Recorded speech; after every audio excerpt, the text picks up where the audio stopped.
Basahin po natin ang Genesis chapter 17, 16 up to 27.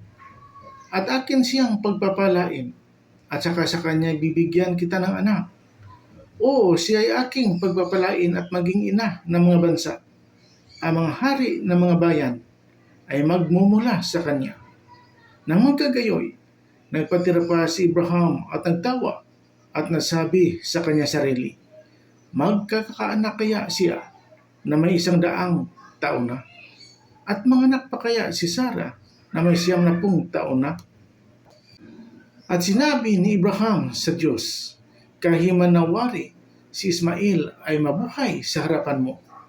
At sinabi ng Diyos, hindi, kundi ang iyong asawang si Sarah ay magkaanak sa iyo, at tatawagin mo ang kanyang ngalang Isaac, at aking pagtitibayin ang aking tipan sa kanya ng pinakatipang walang hanggan sa kanyang lahi pagkamatay niya. At tungkol kay Ismael, ay dininig din kita. Narito't aking pinagpala siya, at siya ay aking papagkaanakin ng marami, at siya ay aking pararamihin ng di kawasan.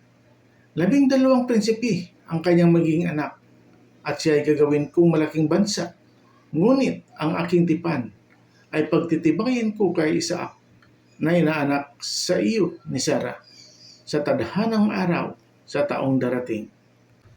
At nang matapos na makipag-usap sa kanya, ay napaitaas ang Diyos mula sa piling ni Abraham.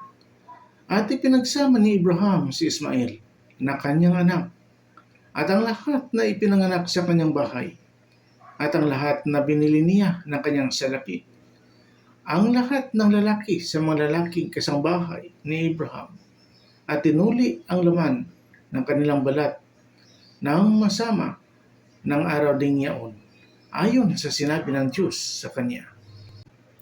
At si Abraham ay may 99 na taon nang tuliin ang laman ng kanyang balat ng masama.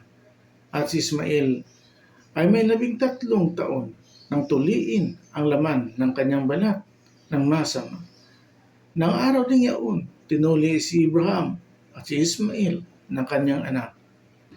At lahat ng lalaking kasambahay niya, maging ang mga ipinanganak sa bahay at ang mga binili ng salapi sa tagaibang lupain, ay pinagtuling kasama niya. Amen. Please subscribe and share. Salamat mga idol. God bless you all.